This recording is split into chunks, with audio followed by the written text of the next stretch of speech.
Lei #graça. A primeira revelação divina a Pedro. Essa mensagem é para mim e para você. Não é uma indireta a determinada pessoa. Enquanto medito nela e aplico e me examino, examine-se, pois, cada um a si mesmo. Para muitos, Jesus Cristo foi apenas um grande profeta. Quando Jesus pergunta para os seus discípulos: e vocês? Quem vocês dizem que sou? Pedro respondeu: o Cristo de Deus. Ele respondeu bem convicto: o Cristo de Deus. Então, naquela hora, Jesus disse para Pedro que ele teve uma revelação divina. Ele estava tendo os olhos e os ouvidos espirituais abertos, porque quando Jesus falava de morrer e ressuscitar, eles ouviam, mas não entendiam, não conseguia digerir tais palavras, porque Jesus ainda não havia passado pela cruz. Ele se tornou o sacrifício depois da cruz. Após a cruz, ele se tornou o sacrifício. Porém, naquele momento, Jesus advertiu que não contassem aquela revelação a ninguém, para que não houvesse precipitação por parte dos principais sacerdotes e os mestres da lei e os líderes religiosos daquela época, que já buscavam uma forma de eliminar Jesus do meio deles. Jesus sabia que eles o matariam, mas deveria acontecer no momento certo, para que tudo se cumprisse a seu respeito.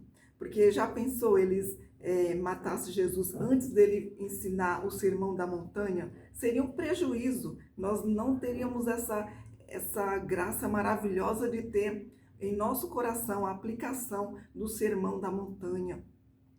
Então, Jesus, ele não tinha medo de morrer, mas ele sabia que ia morrer, não tinha medo de morrer, mas tinha que acontecer na hora certa para não prejudicar o seu ministério.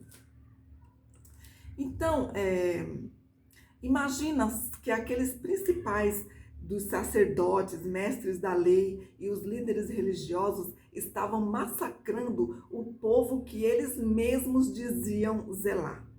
Aqueles que eles deveriam zelar, eles estavam colocando pesos que eles mesmos não suportariam carregar. E cobrando caro para remir o pecado desse povo. Ainda cobrava por isso. E se enriquecendo com hipocrisia em cima da ignorância de um povo que Jesus decidiu comprar com o seu sangue e dar-lhe a libertação. Então, Jesus ainda tinha muito que ensinar àquela multidão. Era uma multidão de perdidos, famintos da verdade verdadeira e das verdades daquele que é maior que Moisés. E ele veio para acabar com as farras dos sacrifícios de tolos. Jesus veio para acabar com aquela hipocrisia, pois se tornaram abomináveis, pois faziam de má fé, com má intenção.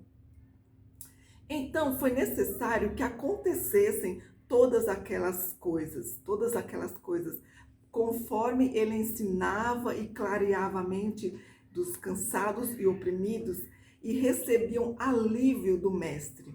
Esse mestre, chamado Jesus, era rejeitado por quem? Pelos principais dos sacerdotes, pelos mestres da lei, pelos líderes religiosos. Os mestres da lei, eles zelavam tanto da lei, mas ficaram cegos. Os líderes religiosos que vestiam a capa da condenação e ficavam no meio da porta, nem entravam na graça e ainda queriam impedir outros de entrar. Jesus veio acabar com aquela bagunça toda. Os ricos poderosos pecando propositalmente e depois ia lá doar uma fazenda para receber o perdão e depois voltar para o pecado.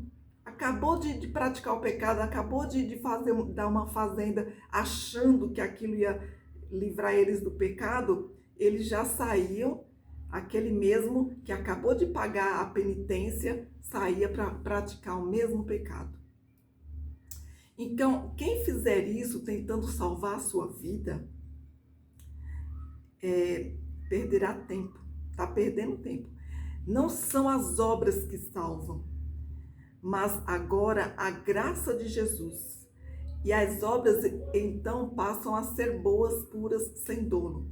As obras só são boas depois que Jesus está em nosso coração, porque aí a gente já tem um outro entendimento, já tem uma pureza, não tem dolo.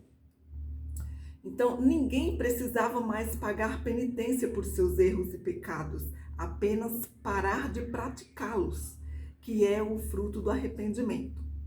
Quem entregar sua própria vida a Jesus, Jesus salvará. Então, nós não precisamos mais pagar penitência por nossos erros. A nossa penitência qual que é? É vigiar, confessar o que fez, parar de fazer, e tá aí o fruto do arrependimento. Fomos comprados por sangue, somos dele. Não precisa mais imolar nenhum cordeirinho, nenhum animal no altar. Ele é o Cordeiro de Deus. Ele é aquele que tira o pecado do mundo. Não temos que pagar por isso a ninguém. Apenas crer e aceitá-lo, o amor dele se estabelecerá em nosso coração e seu Espírito Santo nos conduzirá e nos ensinará todas as coisas, nos guiará. E a paz de Cristo é o árbitro em nosso coração. Há pessoas que ganham mundos e fundos, mas se perdem. Perdem-se a si mesmos ou se perdem de si mesmo, se destroem. Outros ganham tanta gente para Jesus, conduzem para o céu, mas ele mesmo não consegue entrar lá. Infelizmente, existe essa classe de pessoas que ganham muita gente para Jesus, mas com má intenção. E então muita gente vai ser salva através dele, mas ele mesmo não vai entrar. Então, vigiemos para não ser um desses tais aí. Apenas verá de longe, tem uns que só vai ver de longe. Por conta disso, sabe a verdade, prega a verdade, mas não consegue viver a verdade. Ou consegue por um tempo. Tem gente que dá um bom exemplo por um tempo e depois volta a praticar maldades. É aquela história do cão voltar ao próprio vômito, da porca lavada voltar a se enlamear. Então, existem essas pessoas e temos que vigiar para não sermos essas pessoas. Alguns são tão poderosos que sentem vergonha de Jesus e dos seus ensinamentos. Pegam só a parte que lhe interessa, só as partes mais bonitinhas, as mais fofinhas, e ignoram o restante. A este Jesus diz: eu também me envergonharei de vocês quando eu vier na glória do meu Pai e dos santos anjos, porque nem todos que ficam dizendo Senhor, Senhor, entrará no reino dos céus, mas aquele que faz a vontade desse Rei dos céus. O reino de Deus chegou entre nós, a nova vida.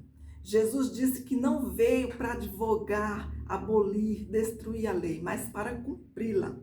E ele cumpriu a lei e estabeleceu a graça. Houve uma mudança, lei # graça. A lei cuidava das coisas vistas, externas, materiais, o zelo humano. A graça veio e começa de dentro. É de dentro para fora. A lei era externa, sabe? Só aparência. A graça não, ela não vem com aparência, ela começa de dentro para fora.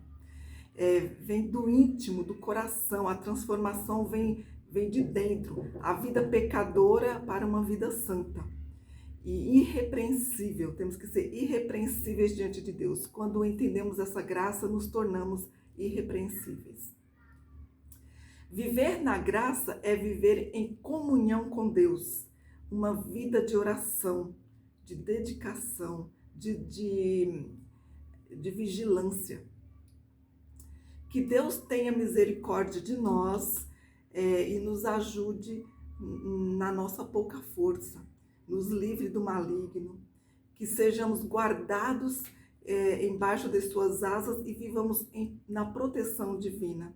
Deus vai te honrar se você o honrar mesmo com pouca força. Ele diz a uma igreja no Apocalipse, ele diz que aquele que mesmo com pouca força não negaste o meu nome, esse tem parte no reino dos céus. Então, mesmo com pouca força, não negue Jesus, prossiga, se santifique mais e caminhe na presença dele. E lembre-se que o evangelho é simples, mas é cheio de poder. Fiquem na graça de Jesus. Amém.